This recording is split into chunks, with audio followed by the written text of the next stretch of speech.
This is the Sports Bash Warm-Up with Josh Hennig on 97.3 ESPN. Now, live inside the Matt Black Kia Studios, here's Josh Hennig.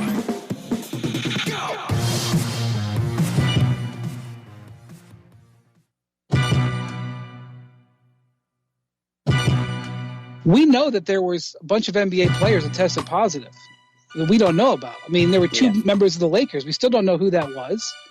There were members of the Nets. Now, Durant was identified, and he said he had it. By the way, teams stopped announcing because at the time, it was seen as, wait a minute, how'd you get those 35 tests? So teams just went mum. But you can bet that most teams got their guys tested. You can trust that there are guys who tested positive that we'll never know about.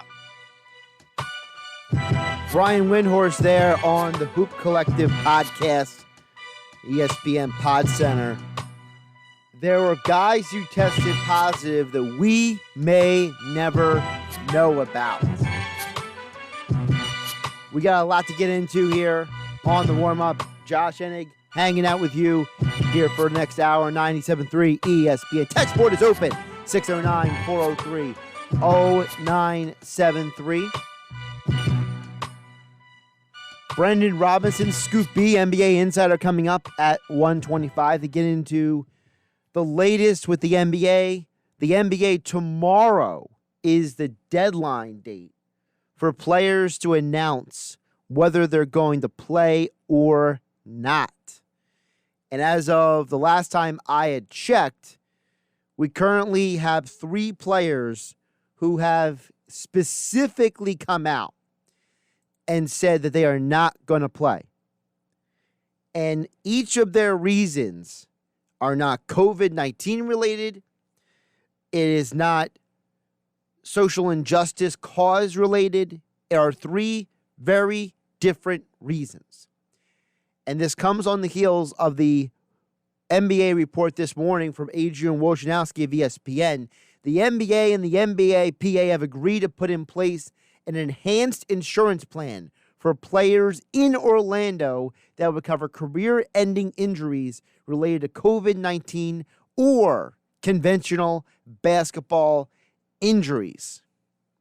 The potential group policy would cover players for several $1 million. Remember, this is on the heels of multiple young players, such as Jason Tatum, coming out and saying, we are going to be eligible for contract extensions. We are going to be eligible free agents. We want insurance coverage. And I'm looking forward to have a conversation with Brandon Robinson coming up in about 20-some minutes from now, because there's a lot more going on with this NBA situation than has previously been discussed. Because, first of all, let's start off the top. The reason why sports were paused back in March was because of the COVID-19 pandemic. Let's also acknowledge the fact that the NBA is not the first sport that is going to return after being paused. In fact, it'll be the MLS that is the first male team sport in America. Individual sports, such as the UFC, boxing, PGA Tour, NASCAR, have returned.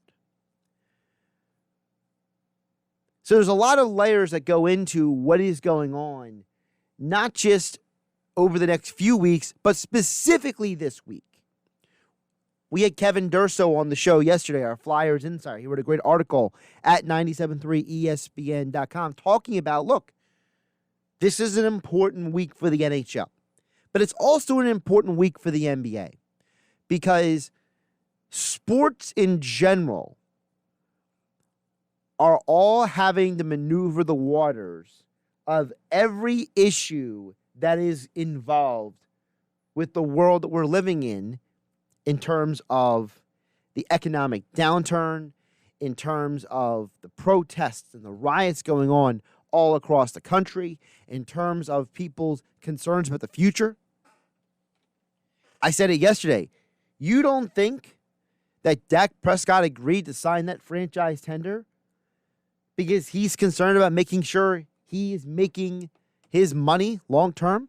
Chris Dunn just signed a contract qualifying offer from the Bulls. You don't think if the world wasn't in such disarray right now that he wouldn't have signed that? And each day, football at 4. Sports Bash, Mike Gill, Hunter Brody. They got Jeff Mosher, Andrew DeCecco, Adam Kaplan, all from InsideTheBirds.com. And they've all been asked about the NFL when it comes to their handling, how COVID-19 could impact them. If you missed yesterday's Football at 4, great questions, great conversation right now at 97.3 ESPN.com with Jeff Mosher.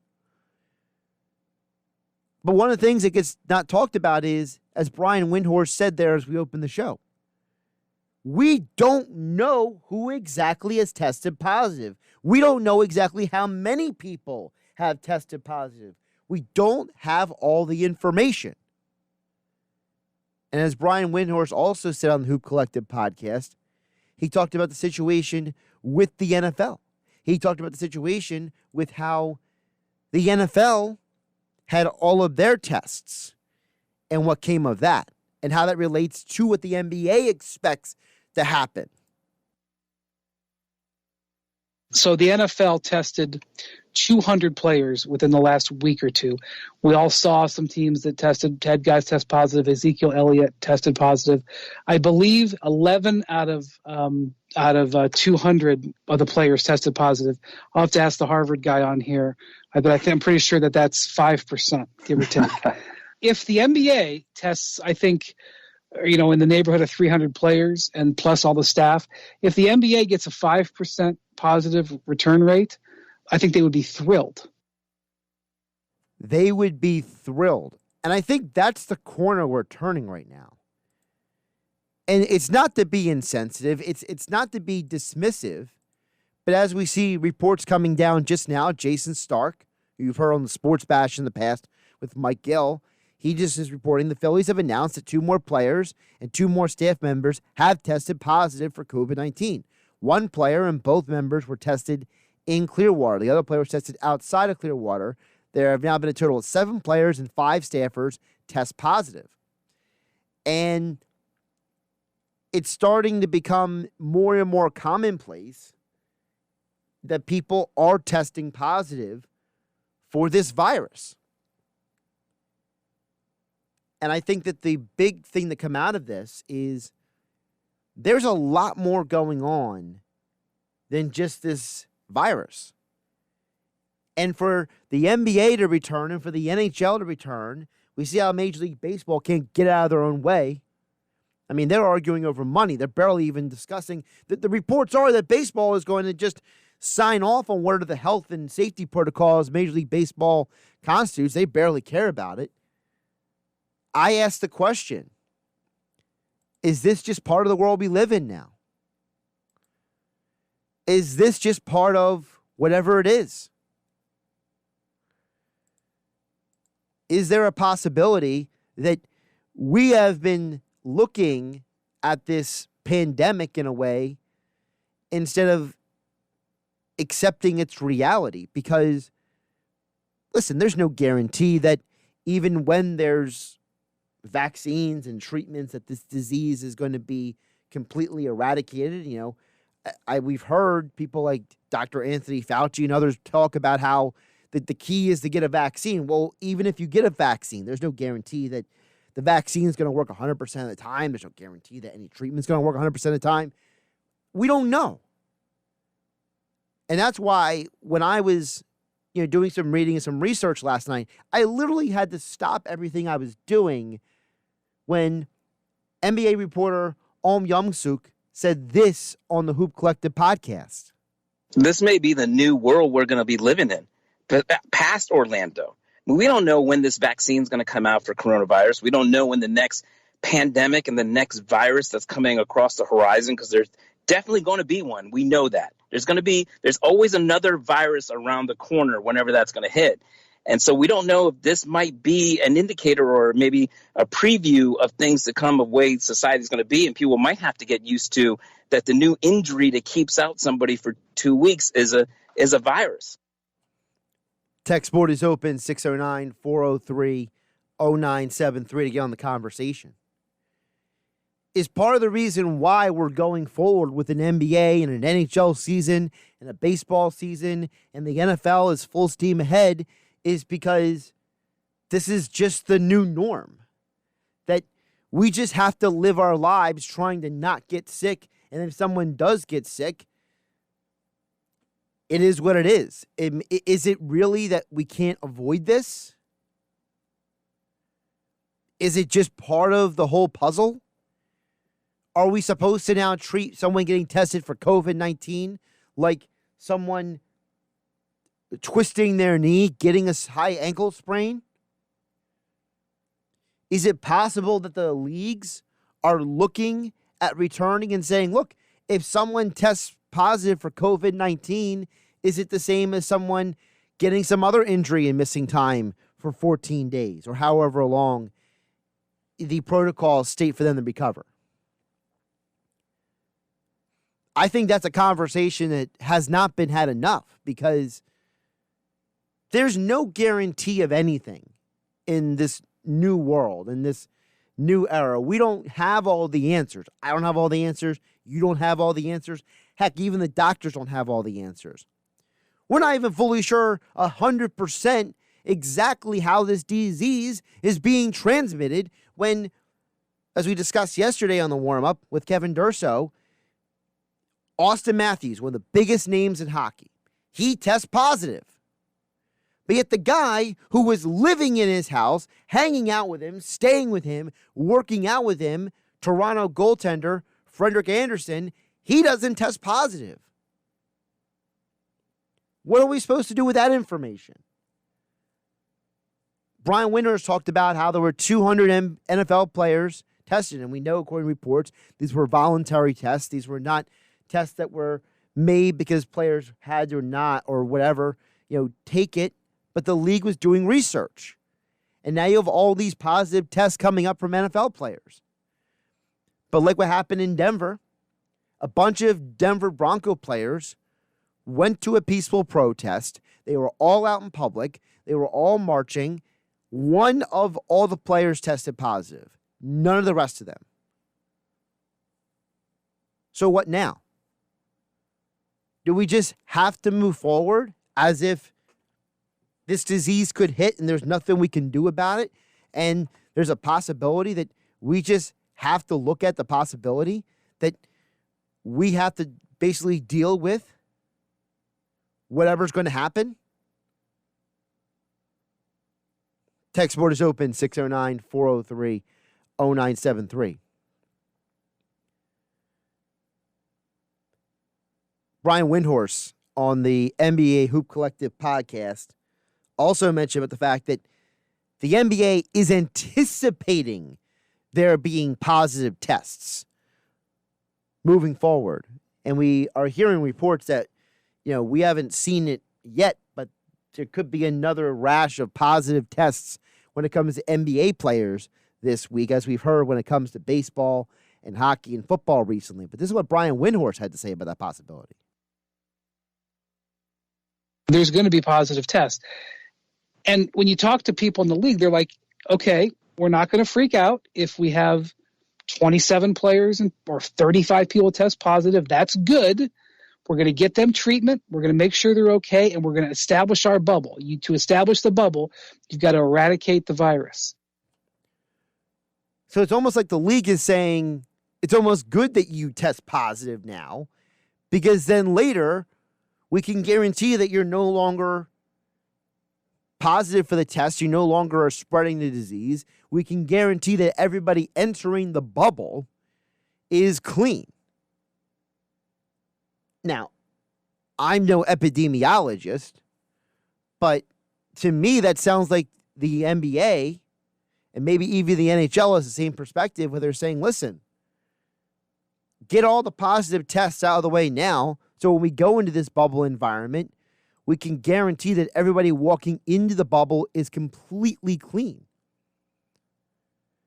And if the goal is to walk into the bubble and guarantee that every player and every coach and every staff member has either tested negative or tested positive and then had the disease clear out of their system by the time they walk into the bubble, and they believe that's going to guarantee the safety of everybody involved.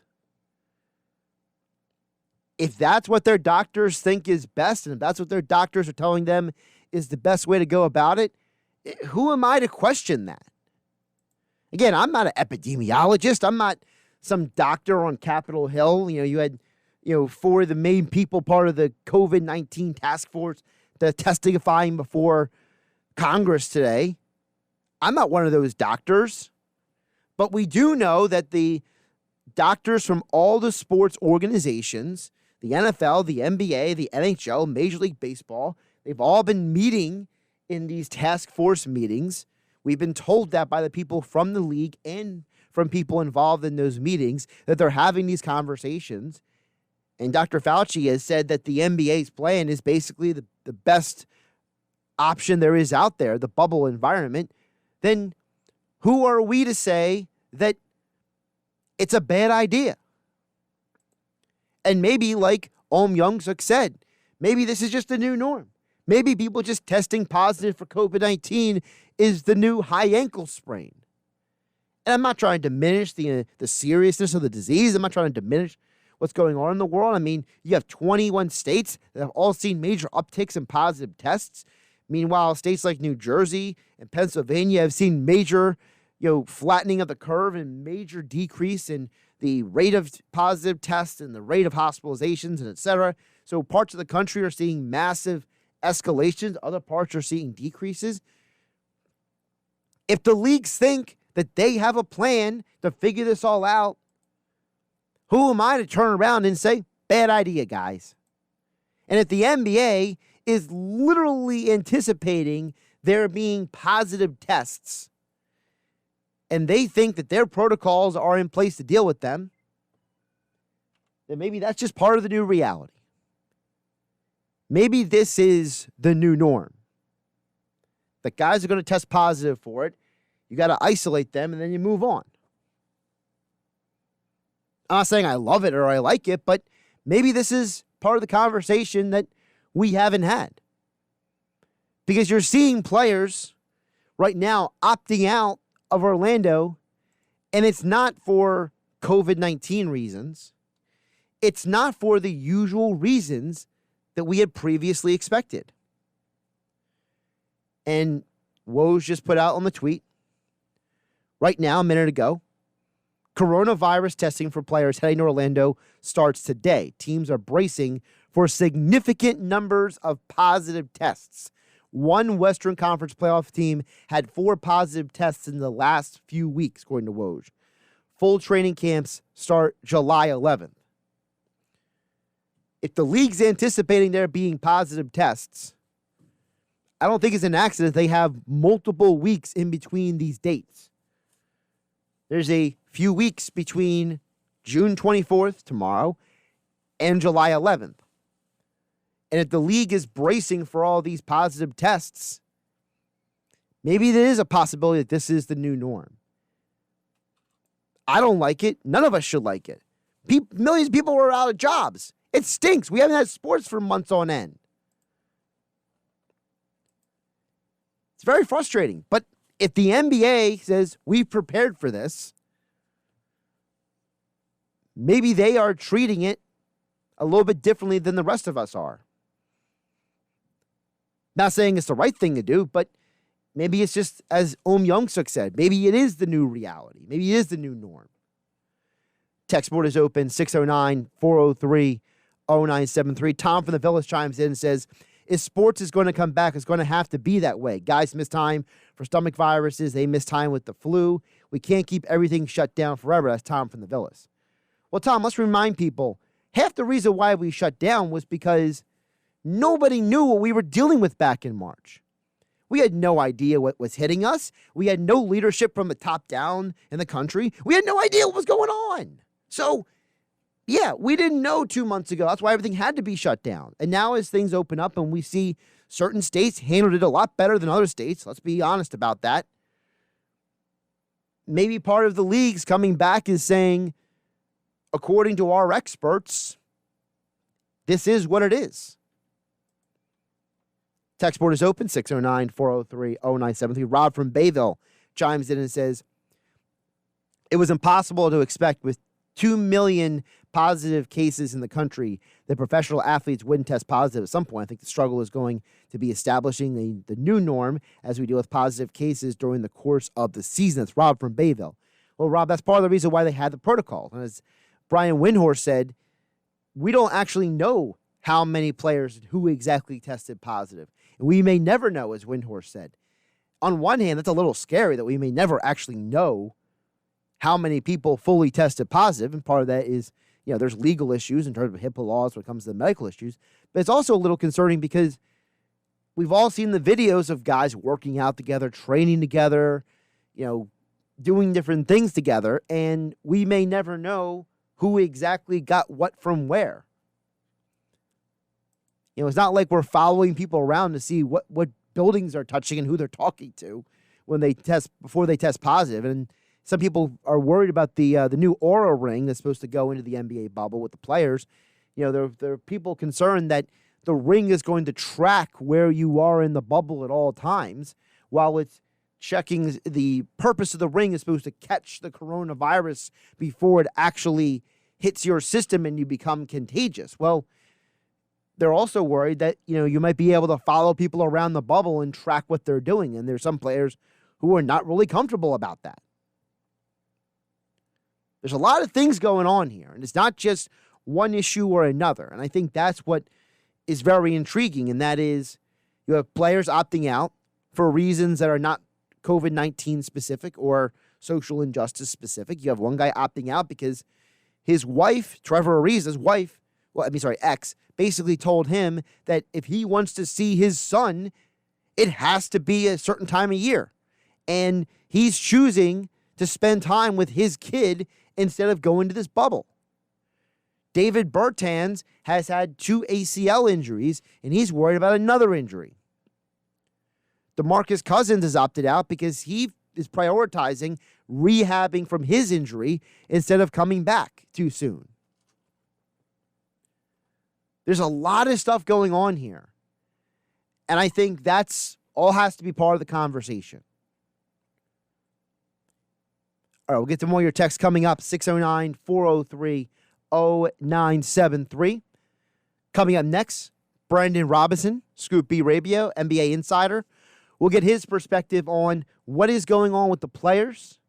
How many can we actually anticipate opting out before the end of the day tomorrow, because tomorrow is the deadline.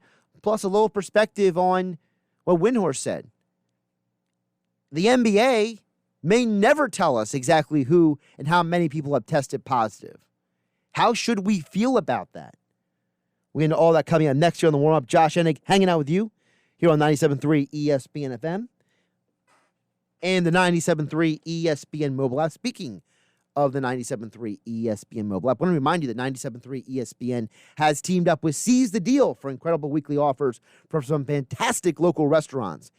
Here is this week's big deal. Get a $50 gift card to the High Point Pub, North Shore Road in Absecon for just $25. High Point Pub always has great specials, and you can enjoy late night outdoor dining till 2 a.m. Get this great deal starting this Friday at 9 a.m. at seizethedeal.com. Hurry, chances are this deal will sell quickly. For more info on this Seize the Deal opportunity, make sure you click on the 97.3 ESPN mobile app. I think going into this, if you're going to accept that basketball is resuming in Orlando in a bubble, you have to accept the fact that you're cool with whatever's going to happen unforeseen. You have to wrap your head around that. Going into this, you have to understand that you are going to probably lose a player to coronavirus for 2 weeks and be cool with that. But really, should we be cool with that? That was Om Young-suk on the Hoop Collective podcast. Josh Hennig here on 97.3 ESPN as promised. Joining me on the Boulevard kind of hotline again. Now, all of this stuff is the one and only Brandon Robinson. Follow him on Twitter at Scoop B. NBA Insiders, all guests. He joins us here on the Boardwalk on the hotline. Brandon, how you doing today? Gentlemen, I'm doing good. Thanks for having me as always. Basketball, is it here or is not? That's the $1 million question. Well, part of that $1 million question is the fact that, I've been reading and listening to a lot of different stuff, and you're as connected as anybody. So I ask you, if the NBA is not going to tell us everybody who tested positive, and they're expecting there to be positive tests, should we be okay with that being the new norm? I mean, it seems as though that's the cost of doing business right now, simply because you're bringing people who, some are international players who went back to their native land. You have some people who went back to their respective city that's not necessarily in the city that they played in. And you're bringing and mixing a bunch of different things together, and you don't know who has what and who touched what.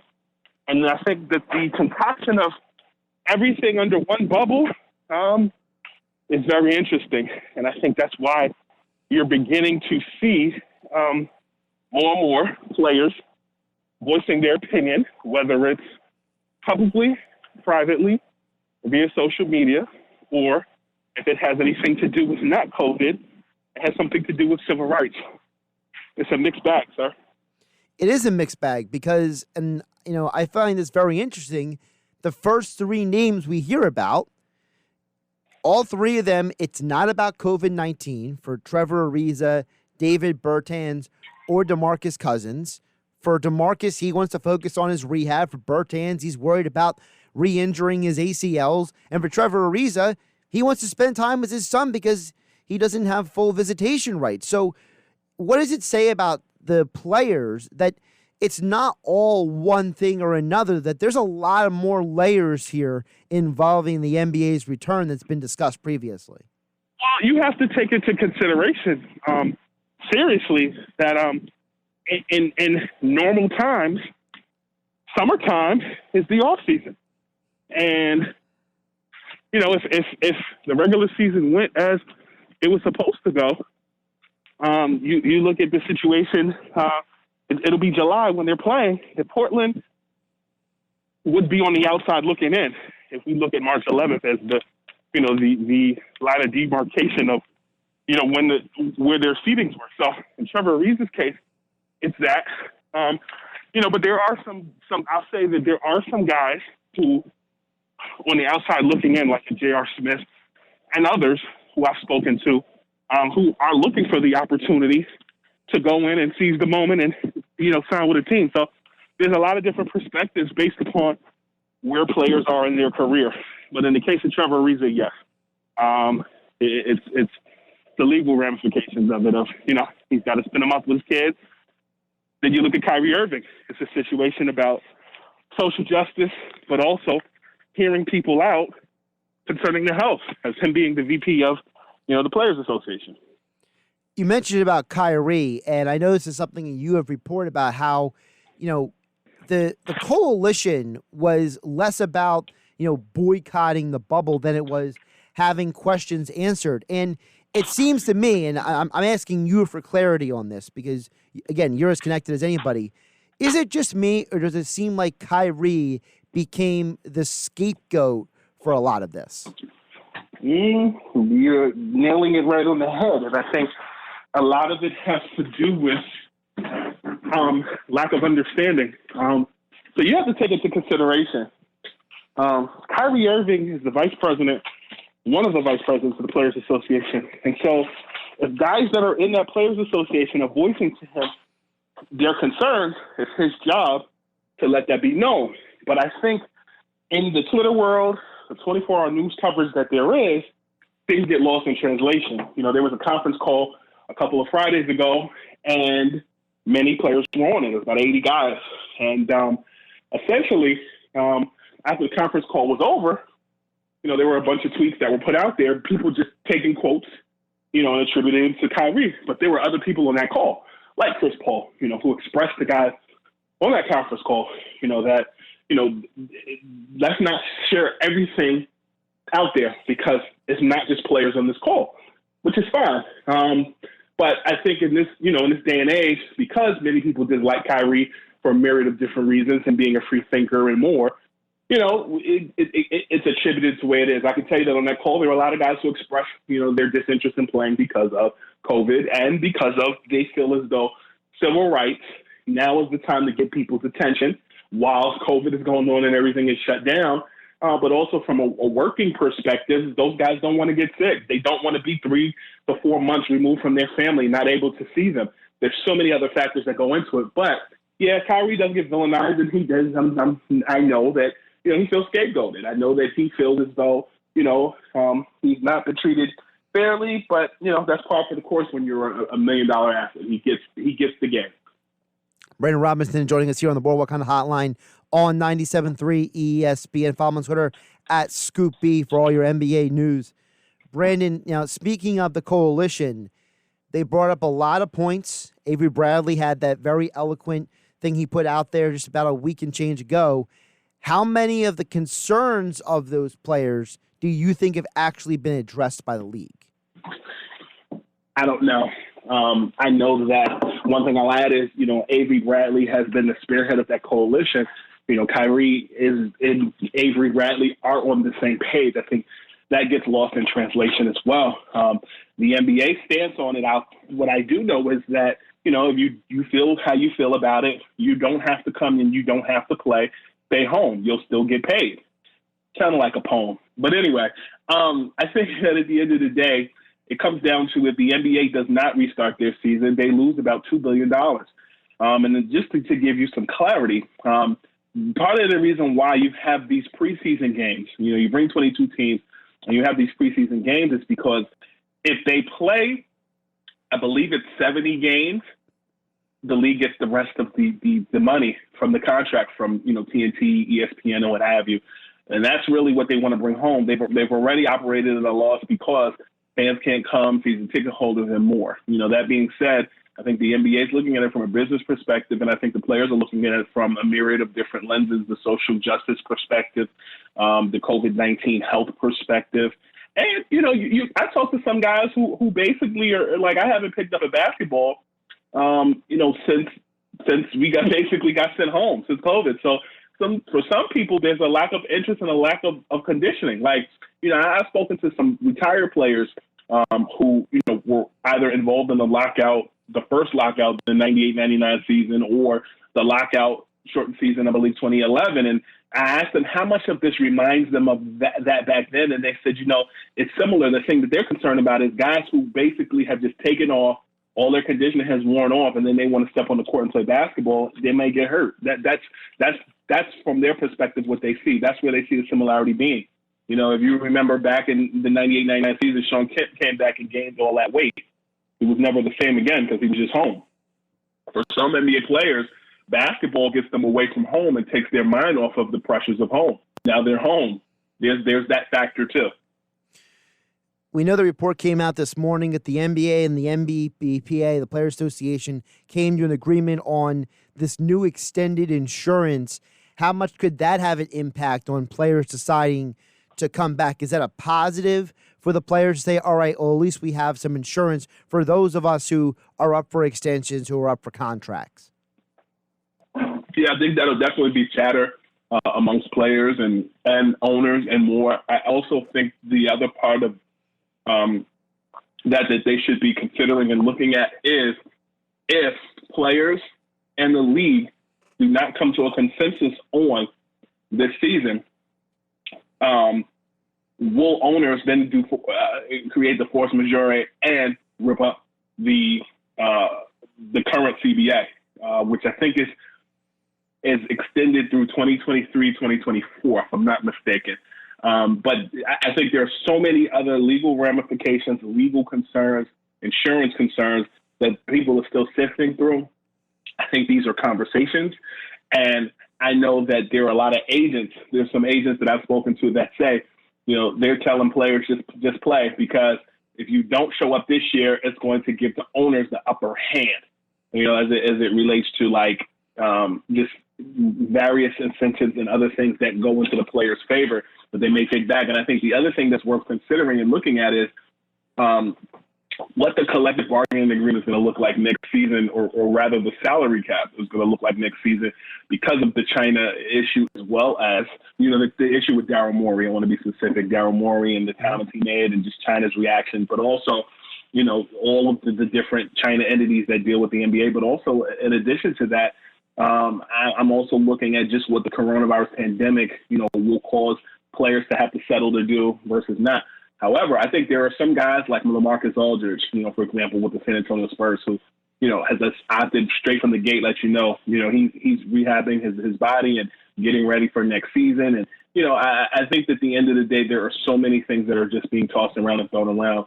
But from all indications, I'll just say that it seems as though, the NBA is likely to go to Disney World and, resume this season. When they do get there, because we know that there's these multiple week gaps. You have tomorrow, the players have to declare if they're going or not. A few weeks from that is going to be the actual training camps. A few weeks from that is them actually doing the exhibitions and then the games. Do you feel that the schedule that the NBA put forward is something that the players themselves are comfortable with? I don't think they really have a choice. I think if you have the guys who are looking to make money by playing and, preparing themselves to do that, like LeBron James, I think you kind of got to go with the cards that are being handed to you. The living conditions in those hotels and seem to be, I was looking online, taking a cursory look at just those hotels and the amenities. Seem like nice villas, but I think, you bring a training staff, you bring, what's familiar to you. I think you're trying to recreate as close to what could be an NBA court in NBA season as possible. But I think a lot of it is just playing, and we'll see what happens. It's been referenced that whoever wins the NBA champion this year might deserve the most credit because it's going to be what's been referred to. I've heard multiple people say this, a war of attrition. Do you agree with that? Do you think that we should give almost more credit to whoever wins the NBA championship this year than in previous years? I think that the two best teams in the NBA have been the Milwaukee Bucks and the Los Angeles Lakers. And I think that the Lakers have had time to sit and rest their bones, and with this time off. But I also think that the Clippers, are a team that everybody thought would be just this juggernaut. And, they've rested players and done more throughout the course of the season. I had Ryan Hollins on the Scoopy Radio podcast today. Actually, you can subscribe on all platforms to listen. And, his stance with the Clippers would be the it team. He feels like that shift has kind of changed, particularly with LeBron, working out and being, just LeBron and, Anthony Davis and Danny Green and some of these other guys getting rest. I don't know necessarily that I think they should get more credit because I remember there was a time when, there should be an asterisk next to their name. I think that perception and what people think changes every other day. But I'll use this as an example. I remember the lockout shortened season, 98-99. The Spurs ended up winning. And everyone's like, the Spurs deserve an asterisk next to their name.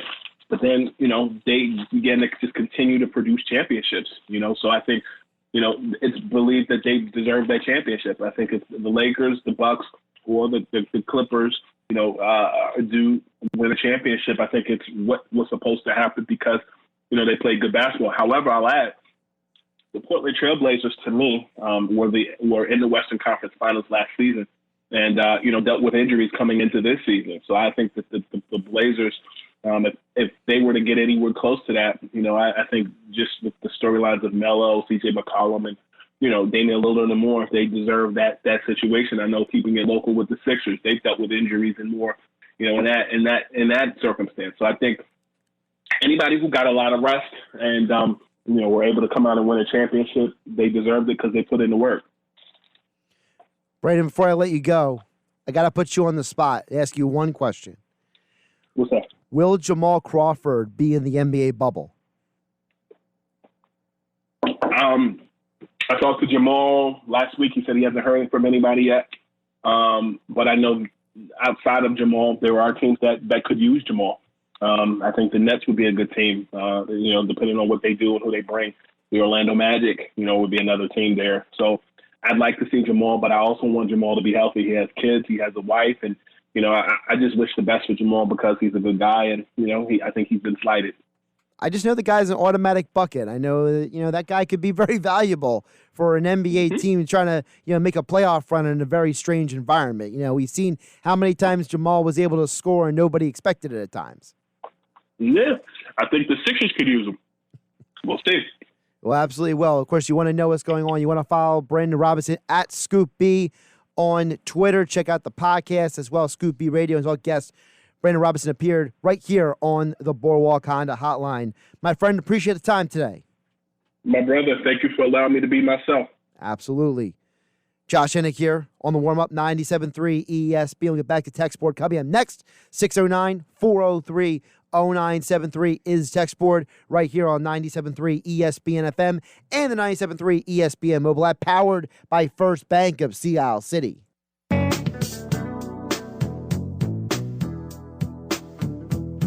What happens if the Lakers are playing the Blazers in the first round and LeBron tests positive or Anthony Davis tests positive? Well, that's going to alter What happens everything. if they sprain their knee? This ties back into what Ohm was saying, is because maybe this is just how things are going to be moving forward, and nobody has seen any of this before. I mean, nobody knows. Nobody knows. I'm telling you, folks, they may be treating this like the new norm, but I'm not 100% comfortable with the idea. That's for sure. But then again, maybe that's why it's called a new norm, because it's totally different and we have never experienced it before, and it is what it is. Text board 609-403-0973 to get on the conversation. Reminder, Sports Bash, Mike Gill, Hunter Brody coming up next. Frank Close, talk about what's going on with baseball. More Phillies test positive today. Football at 4, Andrew DeCecco joining the guys. The MGPT Hunter Top 5 at 5. Loaded Sports Bash coming up here on 97.3 ESPN. Before we get the text, I want to remind you that 97.3 ESPN has teamed up with Seize the Deal for incredible weekly offers from some fantastic local restaurants. Here is this week's big deal. Get a $50 gift card to the High Point Pub, North Shore Road, Nabsecon, for just $25. High Point Pub has always great specials, and you can enjoy late-night outdoor dining till 2 a.m. Get this great deal starting this Friday at seizethedeal.com. Hurry, chances are this deal will sell quickly. For more info and Seize the Deal, click on the 97.3 ESPN app. 609-403-0973. Dexter chimes in, says, of course it's the new normal. That should have been understood a while ago. If people aren't used to this yet, they should get used to it fast. Well, Dexter, while I agree with you, I think a lot of people are having trouble accepting it because it takes them out of their comfort zone. It takes them away from what they're used to doing. The concept of wearing masks is something that people are arguing about. Heck, people are arguing about whether you should wear gloves, how often you should wash your hands, whether you should use hand sanitizer or washing your hands. Listen, I understand. I agree with you. People should have understood this is the new normal a while ago, but there's a lot of apprehension to change. People don't like change. It's part of reality. There's a lot of people that just want things to go back to the way they were. Well, guess what? The way it was may never be again. Text board is open, 609-403-0973. Dan from EHT says, the part we're not hearing about is the recovery rates. I really like the ankle sprain comparison when it comes to coronavirus and the new norm. Well, first of all, with the recovery rate, Dan, I think people are less concerned at this point about the recovery rate because we already have an idea now in June of what we're dealing with. And that is more people are recovering because we have more information and we have new procedures and ways of handling it. If someone does test positive, that's why the hospitalization rates in a chunk of states have gone down. The issue is not the recovery rate. The issue is the spread of the virus. The concerns people are having is people who are being irresponsible, people who are not taking the proper precautions, are out there just willy-nilly living life and spreading it to other people. And I think that is a serious concern. And I think that we can't overlook the fact that The spread of it is something that we don't have a full handle on, as I mentioned earlier. Austin Matthews, test positive. He works out, lives with, and trains with his goaltender, Frederik Andersen. He doesn't test positive. Are we supposed to act like COVID-19 is all of a sudden not an important issue just because one guy tested positive and the guy he was living with and working out with didn't? No, we shouldn't do that at all. But the fact that there is inconsistency when it comes to exactly who gets the disease versus who doesn't, I think is a serious point of contention. And because it's a serious point of contention, that's why people are taking the precautions they're making. The NBA isn't going through all these hoops and dealing with all these issues because they feel like it. No, because this is something that they got to figure out. You're not going into the bubble just for the sake of going to a bubble. It's not that simple. It's not that straightforward. And that's why I think that we have to acknowledge the fact that there are a lot of layers to it. And that the fact that there are 3 players who have already opted out who are not opting out because of COVID-19. They're opting out for other reasons. Trevor Ariza, visitation rights. Bertans has had 2 ACL injuries. He's going to be getting a new contract in the offseason. DeMarcus Cousins say, you know what, I don't think I'm ready to come back. I need to spend more time rehabbing and taking care of my knee. There's a lot more going on here than just who tested positive and who didn't. I think that's another reason why the NBA, as Windhorst said, is anticipating there being positive tests because the league is saying, look, the world we live in is people are going to test positive whether we like it or not. It's just how we deal with the environment that we're in makes the difference. You know, being responsible. And let's be realistic. We live in a world full of irresponsible people. Just it is what it is, man. I mean, come on. If you don't think there's a world full of irresponsible people, look at baseball. I mean, the fact that we have reports now saying that baseball, the players are going to agree to pretty much anything the league gives them with health protocols with maybe some minor tweaks. So we've been arguing about millions of dollars for weeks on end, but the health and safety protocols, all good, thumbs up. I'm sorry, doesn't that come off as a little ridiculous, a little numb, a little out of touch? Just saying.